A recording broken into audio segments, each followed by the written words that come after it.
Assalamualaikum warahmatullahi wabarakatuh. Perkenalkan, nama saya Naura Syakila Rizna Putri, NIM B131240151. Pada kesempatan kali ini, saya akan mempresentasikan makalah agama saya dengan judul Etika, Moral, Akhlak, dan Aktualisasinya dalam Pandangan Islam.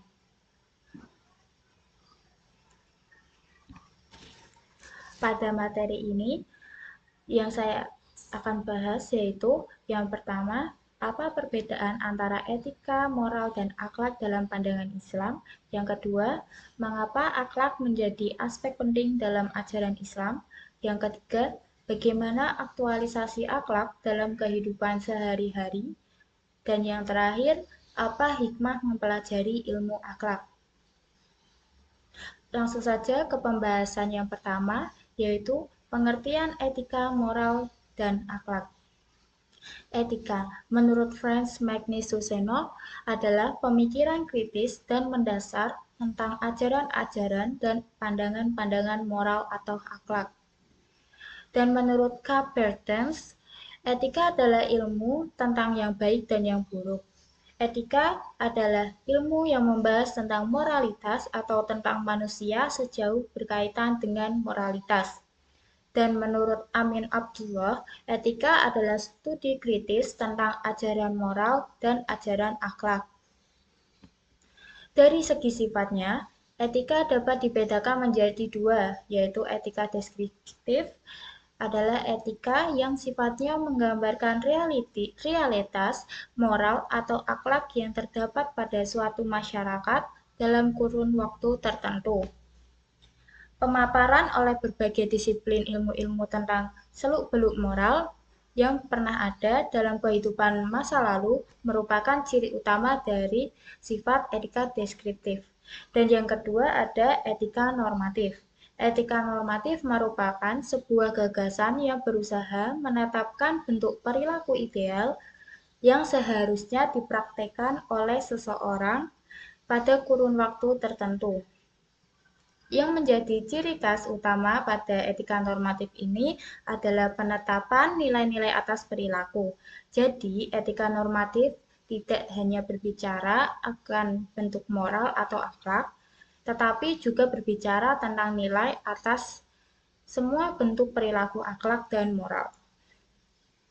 Dan yang kedua, moral, yaitu penilaian atas perilaku seseorang identik dengan moral baik dan moral buruk, atau moral tidak baik. Dengan kata bermoral, kita atau tidak bermoral atau immoral. Kata moral berasal dari bahasa Latin yaitu mores, jamak dari kata mos. Secara bahasa, kata moral memiliki arti adat kebiasaan. Definisi moral itu sendiri oleh para ahli yaitu Hamzah Yakub bahwa sesungguhnya banyak kata dalam bahasa Indonesia yang dapat dipergunakan untuk memberikan arti atas moral seperti susila, budi pekerti, sopan santun, adab, perangkai, dan perilaku. Dan menurut WCS Purwadarmita, menurut Kamus Umum Bahasa Indonesia menyebut bahwa arti moral adalah baik buruk perbuatan dan kelakuan. Dan menurut Franz Magnus Suseno menyebutkan bahwa moral adalah ajaran-ajaran, wejangan-wejangan, khotbah-khotbah, patokan-patokan, kumpulan peraturan, dan ketetapan entah lisan atau tertulis tentang bagaimana manusia harus hidup dan bertindak agar tidak menjadi manusia yang baik. Dan yang terakhir, menurut Karl Bertens, nilai-nilai dan norma-norma yang menjadi pegangan bagi seseorang atau suatu kelompok dalam mengatur tingkah lakunya. Yang terakhir, yaitu pengertian akhlak. Akhlak merupakan kata dari bahasa Arab yaitu akhlak. Akhlak. Dalam bahasa Indonesia, kata akhlak sama dengan budi pekerti, adab, sopan santun, susila, dan tata krama. Hamzah Yakub menyebut arti akhlak sama dengan perangi, tingkah laku, atau pekerti. Di dalam bahasa istilah agama Islam, KIAI disebutkan bahwa akhlak menurut bahasa adalah tindak tanduk atau kebiasaan-kebiasaan. Ada juga yang mengartikan akhlak dengan agama. Hal ini berpedoman pada firman Allah surat Al-Qalam ayat 4 yang berbunyi wa inna kala ala khuluqin azimin, yang artinya dan sesungguhnya kamu benar-benar berbudi pekerti yang agung. Berdasarkan bahasa aslinya atau Arab, kata ini diucapkan dalam dua bentuk pengucapan, yaitu akhlak dalam bentuk jamak dan khuluqun dalam bentuk tunggal, seperti al-kholak al-karimah, budi pekerti yang baik, dan al-kholak al-masmumah, yaitu budi pekerti tercela, dan kulukun asmi, yaitu budi pekerti agung, dan yang terakhir, karena kulukuhu al-Quran, budi pekertinya adalah Al-Quran. Di antara sekian banyak jenis makhluk ciptaan Allah Subhanahu wa Ta'ala, hanya manusia yang diberi bekal dengan akhlak. Seperti contohnya yaitu di surat Al-Ahzab ayat 72 yang artinya, sesungguhnya kami telah mengemukakan amanat kepada langit, bumi, dan gunung-gunung, maka semuanya enggan untuk memikul amanat itu, dan mereka khawatir akan mengkhianatinya. Dan dipikulah amanat itu oleh manusia. Sesungguhnya manusia itu amat zalim dan amat bodoh. Dengan bekal itu, Allah berharap dapat dijadikan pedoman, landasan, dan petunjuk untuk berbuat demi kebaikan seluruh makhluk ciptaannya. Tidak ada aspek manusia yang tidak dinaungi dengan petunjuk yang jelas tentang bagaimana manusia harus berbuat dan bertindak. Selanjutnya, pentingnya akhlak dalam kehidupan sehari-hari. Akhlak yang baik merupakan kunci utama dalam menjalani kehidupan yang harmonis dan penuh kedamaian.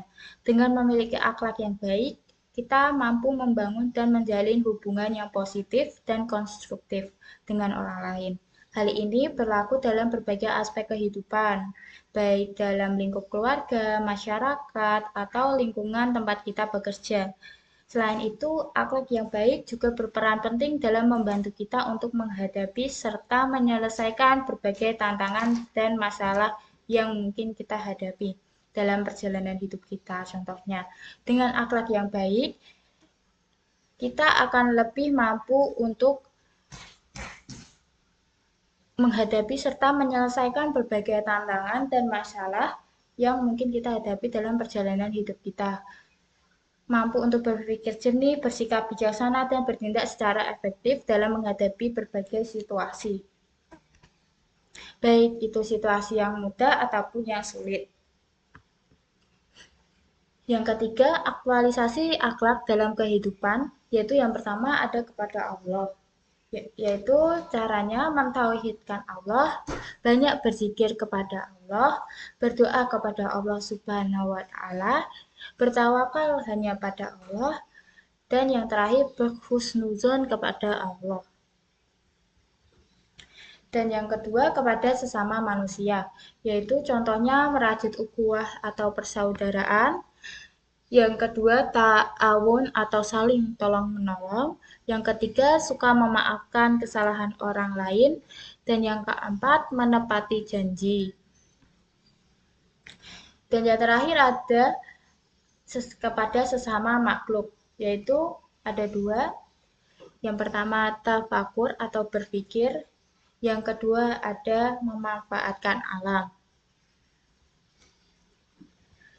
Dan yang terakhir, hikmah mempelajari ilmu akhlak, yaitu yang pertama untuk kemajuan ilmu pengetahuan.